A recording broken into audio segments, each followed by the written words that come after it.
নির্বাচনটা পেয়ার পদ্ধতি এবং জুলাই সনদ বাস্তবায়নের মাধ্যমে হইতে হবে। কারণ আগের বন্দোবস্তে যদি নির্বাচন হয় তাহলে আওয়ামী লীগের আমলে সবাই নির্বাচন করতে অসুবিধা কি ছিল? কাজেই 5ই আগস্টের পরে যে পরিবর্তন হয়েছে এটা আইনগত ভিত্তি দিয়ে, জুলাই সনদকে আইনগত ভিত্তি দিয়ে নির্বাচন অবশ্যই হইতে হবে এবং সেটা ফেব্রুয়ারির মধ্যেই হইতে হবে। আমরা অবশ্যই নির্বাচন চাই, আমরা নির্বাচনের পক্ষে এবং জামাত ইসলামী সবচেয়ে বেশি নির্বাচনের পক্ষে বাংলাদেশে। কাজেই এখন জামাত ইসলামের পক্ষে যে ঢেউ শুরু হয়েছে, ইসলামের পক্ষে যে জোয়ার তৈরি হয়েছে, ন্যায় এবং ইনসাফ এবং কল্যাণমূলক রাষ্ট্রের ব্যাপারে যে জোয়ার সৃষ্টি হয়েছে, সেই জোয়ারকে অবশ্যই আমরা ফেব্রুয়ারিতে বিজয় অর্জন করতে চাই এবং বিজয় অর্জনের মাধ্যমে যদি সবাই দিয়ে আমাদেরকে ভোট দেয় আমরা সেবক হব এবং আমরা জাতির সেবা করতে চাই। সেটা ফেব্রুয়ারিতেই আমরা নির্বাচন চাই এবং নির্বাচন হবে ইনশাল্লাহ। আমরা আশাবাদী যে সুষ্ঠু নির্বাচন হবে এবং লেভেল প্লেইং ফিল্ড যেটা, সেটাও আমাদের দাবি। 5টা দাবির মধ্যে ওইটাও একটা দাবি। কাজে সমান সুযোগ থাকতে হবে আমাদের। এখনো সমান সুযোগ আমরা দেখতে পাচ্ছি না। মোনালিসা হেভি ফ্লো 15 পিস প্যাকেটের সাথে 8 পিসের একটি প্যাকেট একদম ফ্রি। তো আমরা চাই যে সবার সুযোগ হোক।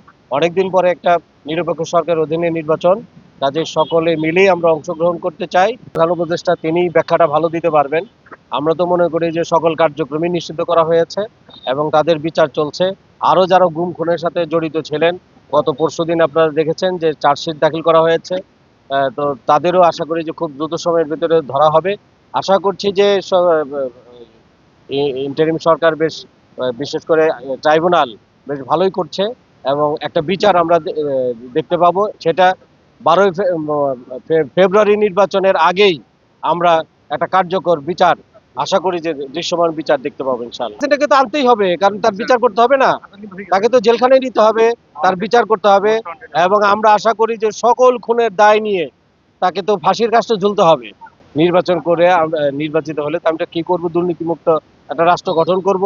এই জন্য বাংলাদেশে যেখানে যা প্রয়োজন, আমি তো সময় থাকলে আরো বলতাম, অলরেডি নামাজের সময় হয়ে গেছে।